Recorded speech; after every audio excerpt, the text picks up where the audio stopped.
दवाखान्यात जायचं करू लागते, घर साफ करते. माझं काय चुकलं असेल की सुनबाई म्हणते की म्हातारीला घेऊन जा तिकडे.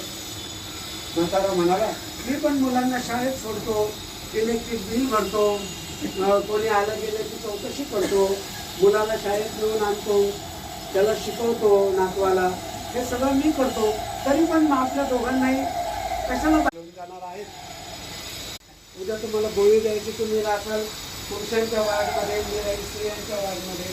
तुमचं कसं होईल? तो म्हणाला हे बघ सगळं बरोबर होईल, पण तू बायांच्या वार्डमध्ये राहशील, तुझ्या काही गरजा आहेत त्या मला माहिती आहेत, तुझं कसं होईल? ती म्हणाली असं करू आपण तिथे गेल्यावर एकमेकांना बोलत जाऊ.